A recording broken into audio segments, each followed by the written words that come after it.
로마서 9장 1절에서 5절까지 신약 성경 251페이지에 있습니다. 같이 한번 읽어보도록 하겠습니다. 내가 그리스도 안에서 참말을 하고 거짓말을 아니하노라. 내게 큰 근심이 있는 것과 마음에 그치지 않는 고통이 있는 것을 내 양심이 성령 안에서 나로 더불어 증거하노니, 나의 형제 곧 고륙의 친척을 위하여 내 자신이 저주를 받아 그리스도에게서 끊어질지라도 원하는 바로라. 저희는 이스라엘 사람이라 저희에게는 양자됨과 영광과 언약들과 율법을 세우신 것과 예배와 약속들이 있고, 조상들도 저희 것이요 육신으로 하면 그리스도가 저희에게서 나셨으니 저는 만물 위에 계셔 세세에 찬양받으실 하나님이시니라. 아멘. 기도드리겠습니다. 하나님께 영광을 돌립니다. 하나님의 말씀을 대할 때에 겸손한 마음을 저희들에게 주시옵소서. 그 말씀을 진리의 말씀으로 받겠다는 그 마음의 각오가 있도록 돌봐주시고, 또 말씀이 들려졌을 때에 성령님께서 저희들에게 깨달음을 주시옵소서. 바울이 가졌던 동족을 사랑하는 그 마음을 저희들에게도 주시어서 주의 복음을 많은 사람들에게 증가할 수 있도록 도와주시옵소서. 예수님 이름으로 기도하옵나이다. 아멘.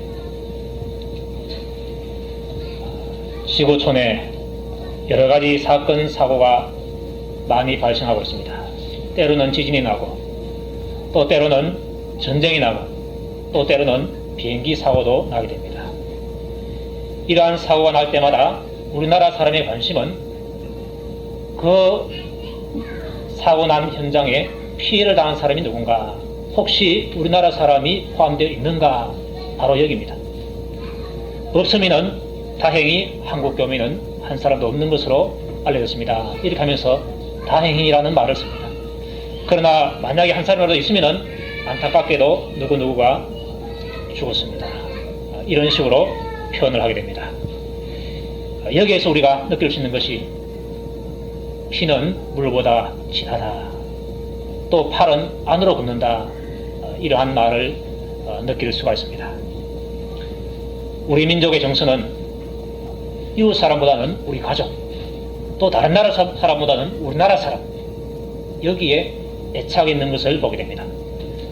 그런데 이런 현상이 우리 민족뿐만 아닙니다. 다른 민족도 다 마찬가지입니다.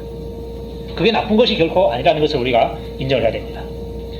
우리가 오늘 본문에 바울을 보게 되는데, 바울도 자기 민족을 사랑하는 마음을 가졌습니다. 너무너무 자기 민족을 사랑하는 그 마음을 우리가 여기서 읽을 수가 있는 것입니다. 그는 이방인의 사도로 부름을 받았습니다.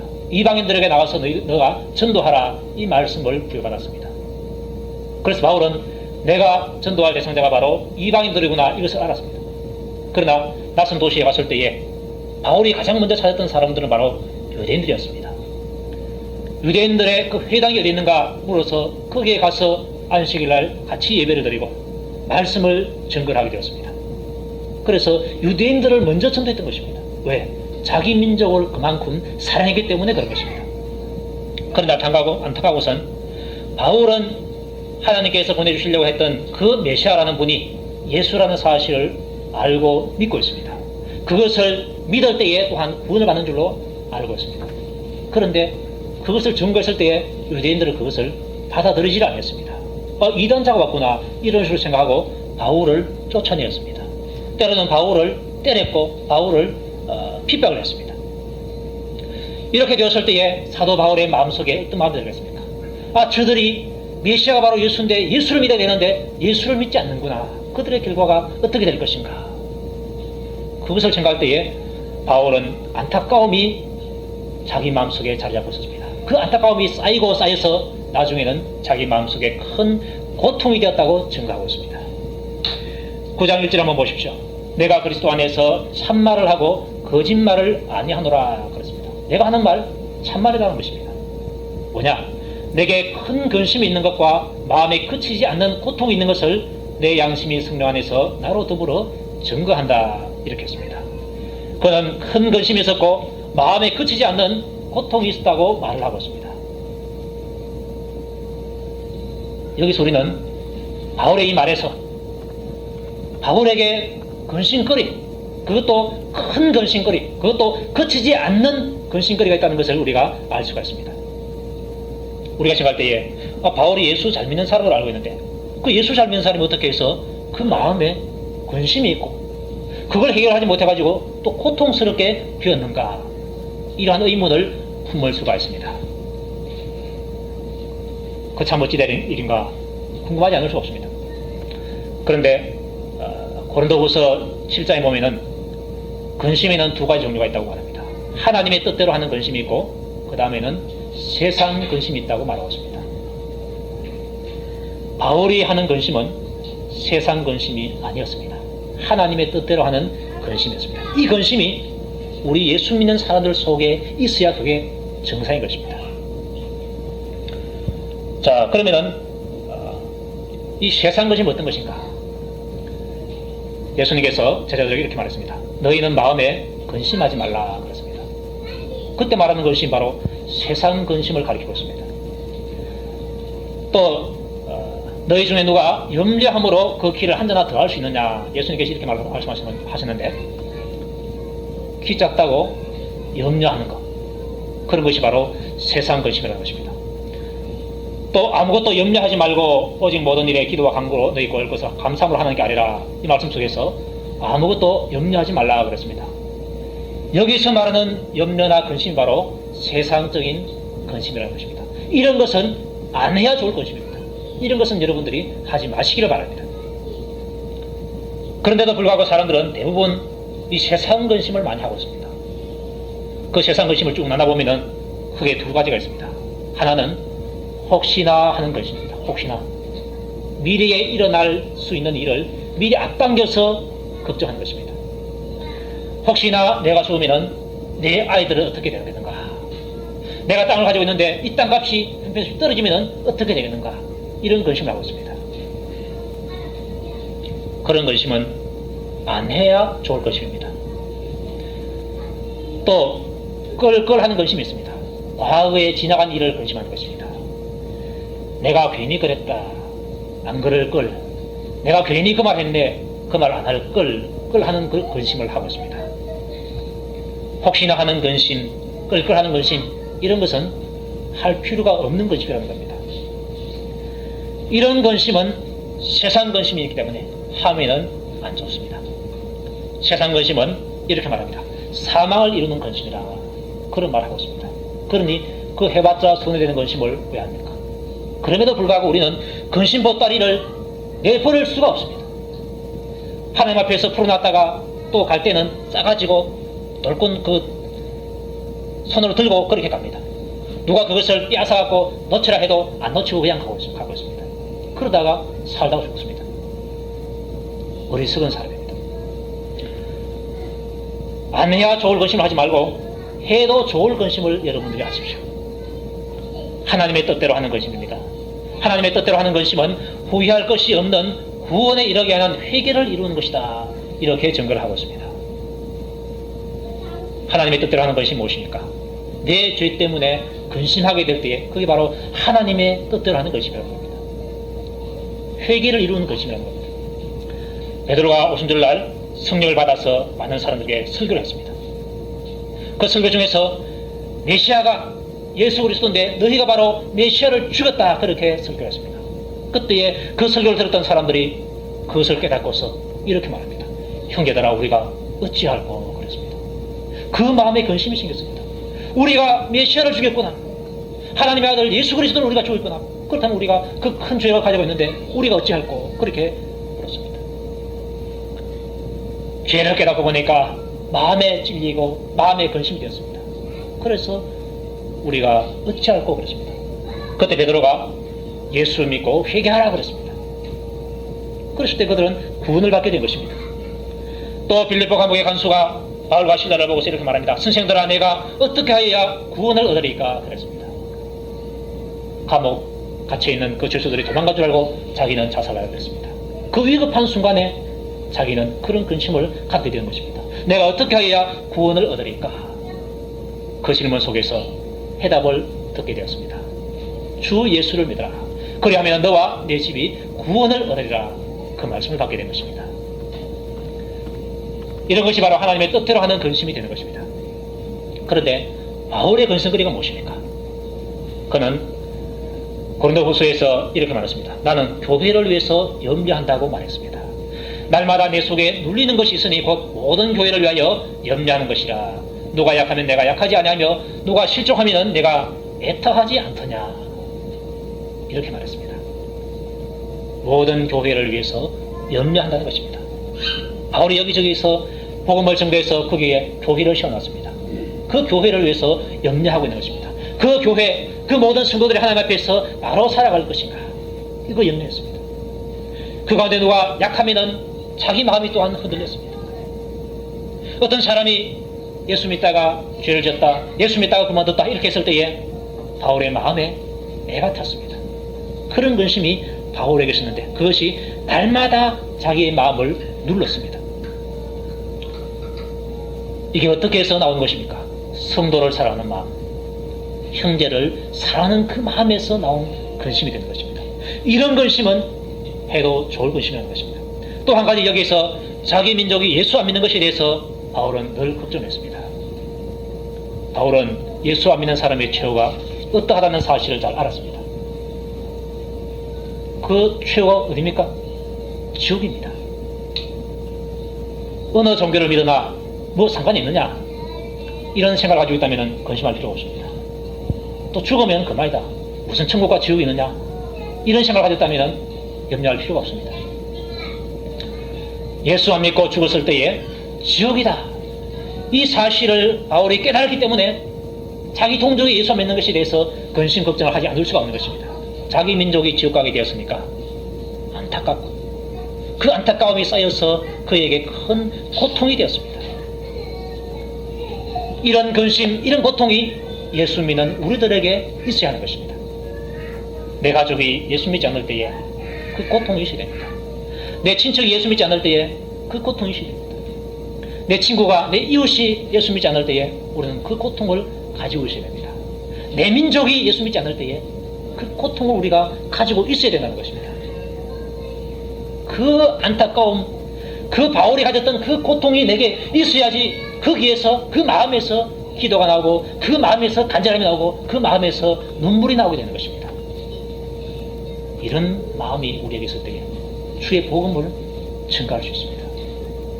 한두 번 증가해서 안 될 때에 3번, 4번 증가할 수가 있고, 그래도 안 될 때에 5번, 6번 증가할 수도 있고, 100번이고 1000번이고 증가할 수가 있는 것입니다. 그 마음이 없으면 그렇게 할 수가 없습니다. 강건하여 되어라 그러는데 강건할 수 있는 그 마음이 무엇입니까? 이 간절함이 없으면 강건할 수가 없습니다. 나에게 그러한 간절함이 있을 때에, 그러한 안타까움과 고통이 있을 때에 비로소 사람들은 강건할 수가 있는 것입니다. 눈물로서 그를 데려올 수가 있는 것입니다. 이게 우리에게 있어야 하는 것입니다. 바울에게는 그것이 있었습니다.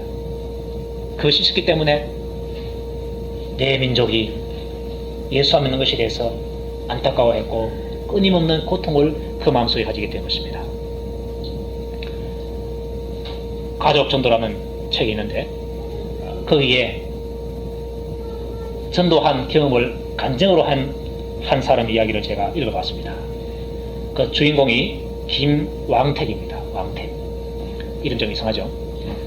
그분은 충북 사람인데 자기 아버지가 20년 이상 대처성을 지냈다고 합니다. 그 대처성은 아내가 있는 중이 바로 대처성입니다. 자기 아버지가 대처성이니까 또 자기 어머니도 아주 불교의 독실한 그러한 신자였습니다. 그리고 자기를 낳을 때도 자기 어머니가 칠성님께 100일 동안 기도해서 낳았다고 합니다. 그래서 부모의 소원은 장차 이 아이가 자라서 큰 스님이 되는 것이다. 그렇게 해서 이름도 왕탁이라고 합니다. 왕탁. 큰 목탁 소리가 왕탁인데 뜻이 왕탁으로 했다가 왕탁이 안 좋아가지고 왕택으로 바꿨습니다. 제가 볼 때는 뭐 탁이나 택이나 비슷하지만 그걸 바꿨다고 합니다. 그런데 이 사람이 어떠다가 예수님을 믿게 됐습니다. 군대 갔다 와서 실직당하고 예수 믿게 됐다고 합니다. 그런데 이 사람이 은혜를 받았어요. 그냥 단순하게 교회에 출석하는 것이 아니라 은혜를 받아도 제대로 받았습니다. 또 많이 받았어요. 그랬을 때에 나는 예수 믿고 천국 가지만은 내 부모님은, 나를 낳아주신 아버지와 어머니는 어떻게 될 것인가? 그 사실을 분명히 알았습니다. 바로 주여 아닙니까? 그걸 알았기 때문에 어느 날 목사님께서 어버이 주일날 설교할 때에 부모님에게 효도한 것은 뭘 잘 해드리는 것도 효도지만은 더 큰 효도는 예수 믿게 해서 천국을 가게 하는 것이다, 이런 말을 들었어요. 그 말을 듣는 순간에 맞다 하면서 이제 자기 어머니와 아버지를 전도하려고 마음을 먹었습니다. 먼저는 자기 어머니가 만만해요. 그래서 어머니를 전도하려고 이제 기도를 준비했습니다. 40일 작전 기도했어요. 그 작전 기도하는 그 기간에 금요일마다 금식하고 아침마다 한 끼를 금식을 했습니다. 아주 대단한 사람이죠. 그 후에 이제 끝나고 나서 어머니에게, 어머니 예수 믿어서 교회 같이 갑시다, 이렇게 하니까 어머니가, 얘야 봐라, 너희 아버지가 중이고 내가 여 중마누라가 되어 있는데 어떻게 내가 예수 믿겠느냐, 난 못 간다 그랬습니다. 그래요. 그 다음에 다시 3일 동안 또 금식하면서 기도했습니다. 3일 동안 금식하고 난 다음에 어머니가 밥 먹으라 그래요. 그래서 어머니 나 밥 안 먹습니다. 어머니가 교회 안 가고 예수 안 믿으면 나는 굶어 죽겠습니다, 이렇게 말합니다. 어머니 마음이 참 약하지요. 그 말 듣는 순간에 아이고 내가 졌다, 내가 항복했구만 하면서 항복을 했습니다. 그래서 어머니가 먼저 예수를 믿게 됐습니다. 항복하니까 그 과정에 행복이 오게 됐습니다. 한번 따라해봅시다. 항복하니 행복하다. 예수 믿으라 이 말에 항복하면 그 사람에게 행복이 찾아오는 것입니다. 지옥에서부터 천국으로 옮겨지는 것입니다. 자, 어머니를 전도했는데 그 다음에 그 힘을 얻어가지고 대처성인 아버지를 이제 전도하라고 했습니다. 그런데 아버지가 누구라고요? 중입니다. 그 절을 맡고 있는 중인인데 그 중이 어떻게 돌아올 수 있겠습니까? 한평생을 불교를 믿었는데. 그래도 이 아들은 아버지를 위해서 40일간 새벽 기도를 했습니다. 기도할 때에 울면서 했습니다. 그만큼 간절했다는 것이죠. 그리고 전도하니까 손톱도 안 나갑니다. 그 다음에 14일간 기도를 했습니다. 기도하면서 하루 건너 하루씩 금식을 했습니다. 그 14일 동안 기도한 중에 7일 동안 금식을 한 것이죠. 그리고 전도하니까 또 안 돼요. 그래서 3일간 또 철학 기도를 했습니다. 그래서 전도하니까 또 안 돼요. 그런데 이렇게 아들의 기도했을 때에 누가 전도해 주셨는가? 하나님께서 해버렸습니다. 그 3일 철학 기도가 끝나고 난 후에 약 10일 후에 아버지가 자기를 부르더니만, 얘야 법에 나가서 성경 찬송 한 권씩 쌓느라 그래요. 내가 아무래도 교회에 나가야 될 것 같아. 그래요. 아버지 웬일이십니까? 깜짝 놀라서 물어봤습니다. 내가 한 10일 전에 꿈을 꿨다. 그 10일 전이 언제입니까?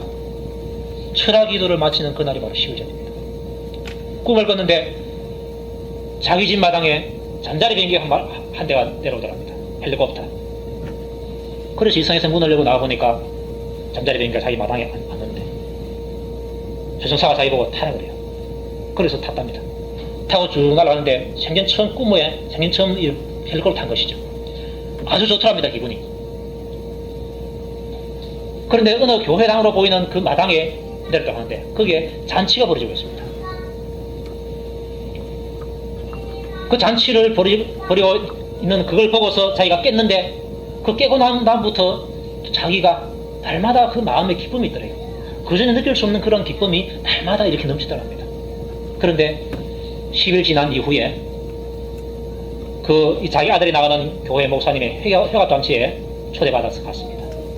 목사는 중한테 중잔치에 잘 안 가지만은 중은 목사잔치에 오라 하면 옵니다. 가서 보니까 이상한 것이 있습니다. 꿈에서 보았던 그 사람들이 바로 그 잔치 자리에 있던 것입니다. 그래서 깨달은 것이, 내가 불교를 포기하고 하나님께로 돌아가는 것이 옳은 것 같은 마음이 들었던 것입니다. 그 나이가 78세였습니다. 78에 믿고 89세 때 돼서 돌아가신다고 합니다. 자기 아버지 중이었습니다. 어머니 독실한 불교신이었습니다. 이 사람을 그 아들이 전도했습니다. 전도할 때에 한 번, 두 번 예수 믿어서 이렇게 말해갖고 전도된 거 아닙니다. 어머니를 전도하기 위해서 40일 작전 기도를 하고 금요일마다 금식하고 아침마다 금식하고, 아버지를 전도하기 위해서 새벽기도 40일 또 7일간 금식하고 3일간 철회하고 이렇게 많이 했습니다. 이렇게 많이 할 수 있는 그 힘이 어디서 나오는가? 예수만 믿으면 내 어머니가, 내 아버지가 지옥 가는데, 어머니 아버지를 사랑하는 그 마음, 안타까운 그 마음, 마음에 예수와 믿음으로 말미암아 고통스럽게 되는 그 마음이 있었기 때문에 그렇게 열심히 기도할 수 있고 오랫동안 인도하면서 복음을 전할 수 있게 된 것입니다. 바로 이 마음이 우리에게 있어야 된다는 것입니다. 이 마음이 없으면 복음을 제대로 전할 수가 없습니다. 그 마음 없으면 몇 번 교회 가자 해서 엉뚱한 소리 하고 안 되면은 어떤 생각이 나든지 아십니까? 지답답지 내답답나, 그런 생각이 듭니다. 예수 안 믿으면 사실 지답답습니다. 지옥 가도 지옥 가지 뭐 내가 갑니까? 지답답지 내답답나 이런 마음이 들면은 그것은 내가 잘못 생각하고 있다는 사실을 알게 됩니다. 아, 내 마음이 이렇게 악하구나. 내 마음에 형제를 사랑하는 마음이 없구나. 내 마음에 영혼을 불쌍히 여기는 마음이 없구나. 이것을 우리가 알아야 되는 것입니다. 그건 잘못된 생각입니다. 저도 그런 생각이 들 때가 있습니다. 지답도 없지 말이지. 안 믿으면 지답도 없지. 특히 예수 욕하는 사람들, 지답도 없지 뭐 내답도 없나, 지옥이나 가거라, 이런 마음이 들어요. 그런데 바울을 보니까 그게 아니에요. 그게 아니구나. 회개했습니다. 사도 바울의 심정이 되어야 한다는 것을 우리가 알 수가 있습니다. 3절에 보면은 나의 형제 곧 고륙의 친척을 위하여 내 자신이 저주를 받아 그리스도에게서 끊어질지라도 원하는 바다, 이런 말하고 있습니다. 그리스도에게서 끊어진다는 말의 의미가 무엇입니까? 그걸 바울이 모를 리가 없습니다. 바로 지옥 아닙니까? 내가 지옥 가는 대가로 내 민족이 예수 믿고 천국할 수 있다면 나는 그것으로 족하다, 그런 마음을 바울이 가지고 있는 것입니다. 저는 이런 마음을 가지고 있지 못해요. 나도 천국 가고 내 민족도 천국 가는 이걸 원하지, 나는 지옥 가고 내 민족은 천국 간다, 이건 참 제 마음에 좀 힘들어요. 그런데 바울은 참 몇 수가 높습니다. 나는 지옥 갈지라도 내 민족이 구원받아서 천국 가면 나는 좋다. 그만큼 사도 바울이 자기 민족을 사랑했다는 것을 알 수가 있습니다. 얼마나 큰 사랑입니까? 우리가 바울의 이 모습을 보면서 우리 자신 한번 비춰보는 그런 시간이 되야 되겠습니다. 또 바울과 같은 사람이 또 한 사람도 있습니다. 모세를 보면 알 수 있습니다. 십계명 돌판을 받을 때에 산 밑에 이스라엘 민족들이 무슨 짓을 했습니까? 금송아지 우상을 만들어가지고 그 금송아지 우상한테 절을 했습니다. 그때 하나님께서 얼마나 화가 났습니까? 이 민족을 없애버리고 새로 한 민족을 일으켜서 내가 이끌어가겠다 그랬습니다. 그때 모세가 하나님께 기도를 했습니다. 그들의 죄를 사해 주옵소서. 그렇지 않사오면 주의 기록하신 책에서 내 이름을 지워버려 주옵소서. 이렇게 했습니다. 주의 기록하신 책이 바로 생명의 책입니다. 그 책에서 내 이름을 지워달라, 이 말이 무슨 말입니까? 나도 같이 지옥 가겠다, 그 말입니다. 대단하지 않습니까? 자기 민족의 죄를 용서해 주십시오, 이 기도는 하기 쉽습니다.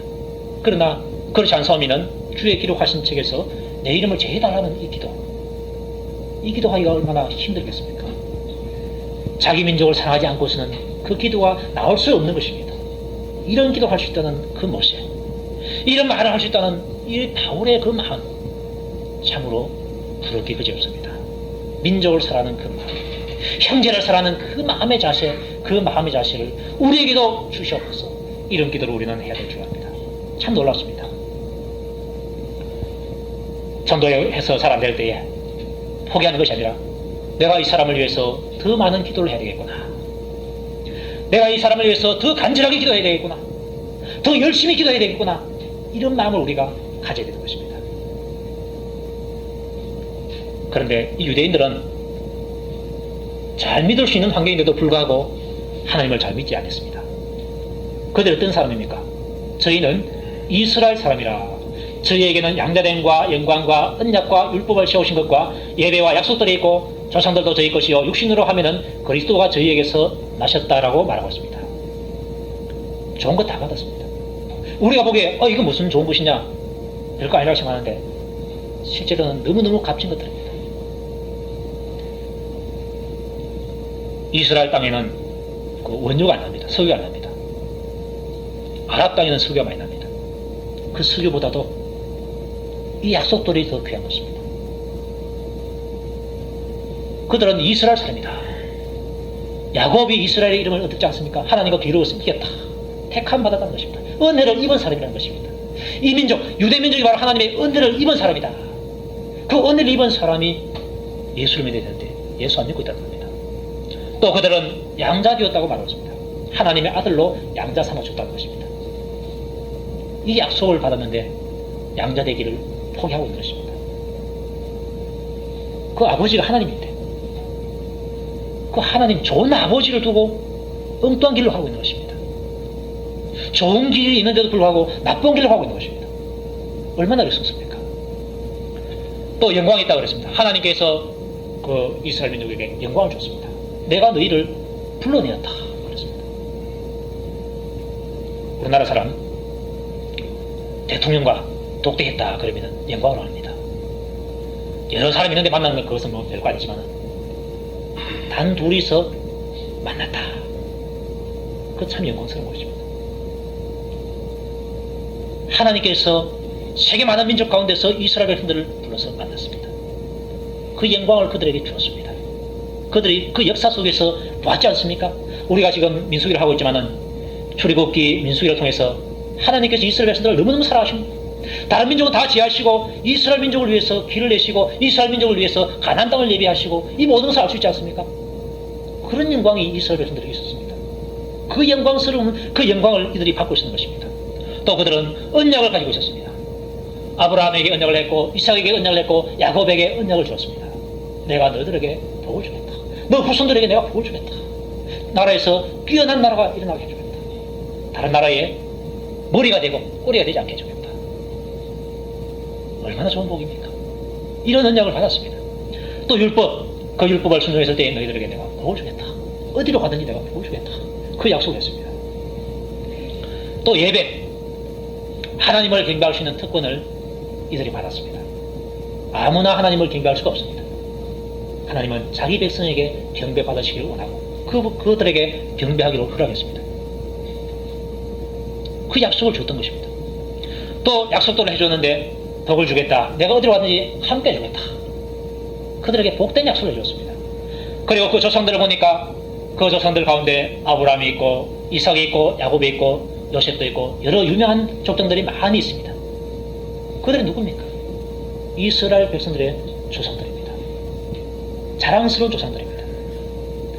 또 육신으로 말하면 그리스도가 유대인으로 나왔다는 것입니다. 그러니 하나님의 은혜를 많이 받아왔고 지금도 받고 있는 그런 상태입니다. 이런 사람이 예수 믿기 좋지 않겠습니까? 그런데 이런 사람이 예수 안 믿으니까 바울이 더 안타깝다는 것입니다. 예수 안 믿는 사람 가운데서 불구심에서 대대로 내려와서 예수 안 믿는다. 그거는 예수 참 믿기 어렵겠다. 그러시면 됩니다. 그런데 대대로 예수 믿는 집안에서 예수 안 믿는 사람이 있어요.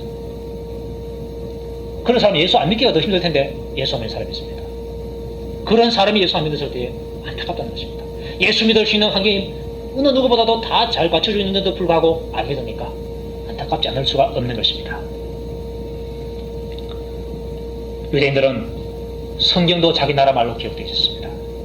민족도 자기 민족입니다. 자기들의 역사하고 성경 역사하고 똑같습니다. 그런데 왜 예수 안 믿는가?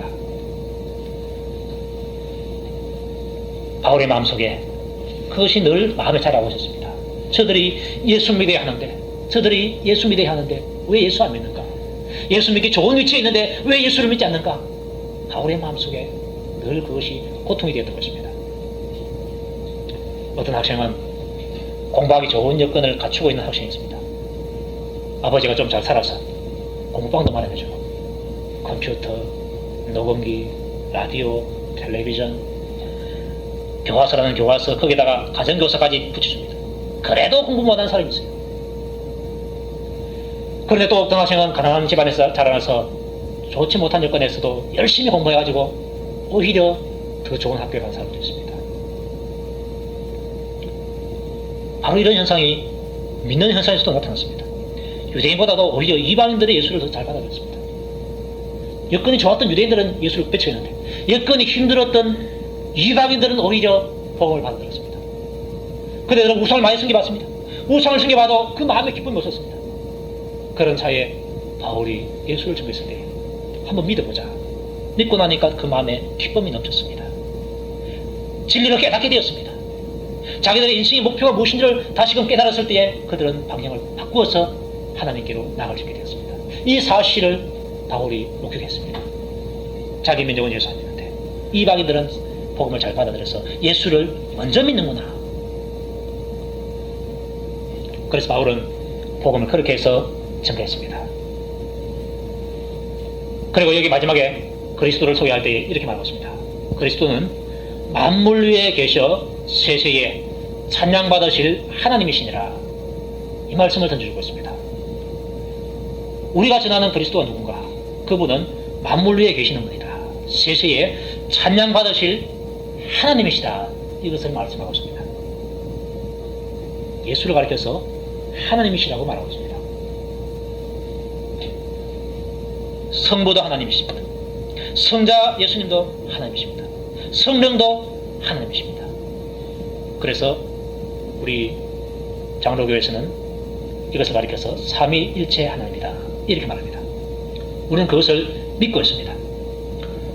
그런데 이것을 믿지 않는 단체가 있는데 여호와의 증인들입니다. 여호와의 증인들은 예수를 하나님으로 인정하지 않습니다. 그걸 뭐라고 하느냐?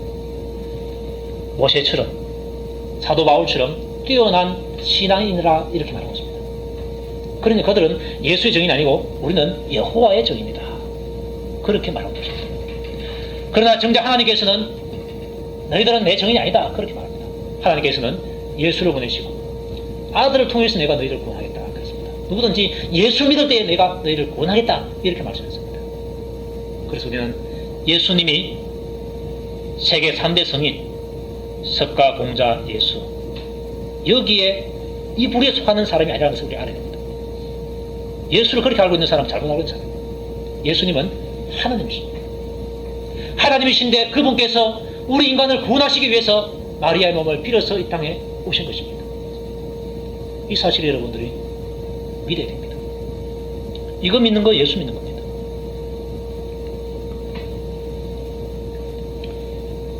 그래서 여호와의 증인 같은 경우에는 우리가 이단이라 그렇게 말합니다. 참 이단이라는 표현이 우리나라 말로 참 좋습니다. 다를리자 껐다 참 끝이 다르는 것입니다. 그들이 가지고 있는 성민처럼 우리하고 똑같습니다. 그러나 믿음의 그 끝은 우리하고 다릅니다. 구원은 예수 그리스도를 통해서만 구원이 있습니다. 예수를 믿는 사람은 천국이고 예수를 안 믿는 사람은 아무리 성경 가지고 있어도 그 사람은 지옥 갈 수밖에 없습니다. 그래서 우리는 여호와의 증인에 대해서 항상 경계해야 됩니다. 우리가 증거하는 예수는 하나님이시다. 그리고 디도서 2장 13절에서도 이렇게 말하고 있습니다. 우리의 크신 하나님 구주 예수 그리스도 이렇게 표현하고 있습니다. 예수 그리스도를 표현할 때에 우리의 크신 하나님 구주 예수 그리스도 이렇게 했습니다. 우리의 크신 하나님이라 이렇게 표현했습니다. 구주 예수 그리스도가 그랬습니다. 하나님이신 그분이 구주가 되셨다. 그런 말입니다. 우리는 이분을 이러한 예수님을 우리의 이웃에게 전해야 됩니다. 이웃에게 전하려고 할 때에 사랑하는 그 마음이 있습니다. 바울이 자기 동족을 사랑했습니다. 그 사랑하는 그 마음이 결국은 많은 사람들에게 복음을 전하게 했던 것입니다. 많은 사람들을 위해서 간절하게 기도할 수 있는 그러한 힘을 얻게 된 것입니다. 우리에게 부족한 건 지식이 아닙니다. 이 마음이라는 것을 우리가 깨달을 수가 있습니다. 기도할 때도 하나님 나에게 바울과 같은 동족을 사랑하는 그 마음, 형제를 사랑하는 그 마음을 나에게 주십시오. 이런 기도를 우리가 해야 할 필요가 있습니다. 이 시간 다같이 그런 기도를 하십시다. 기도하겠습니다. 우리 하나님께 영광을 돌립니다. 사도 바울이 가졌던 형제를 사랑하는 마음, 자기 민족을 사랑하는 그 마음을 저희들에게 이 시간 허락해 주시옵소서. 허락해 주시어서 우리 하나님께 영광 돌리는 복된 삶을 살아갈 수 있도록 돌봐주시옵소서. 우리에게 필요한 그 마음을 주시어서 우리가 우리의 이웃을 향해서 주의 복음을 증거할 수 있도록 돌봐주시옵소서. 주의 복음을 증거해서 우리 하나님께 영광 돌리고 또 간절하게 강군해서 우리 하나님께 영광 돌릴 수 있도록 돌봐주시옵소서.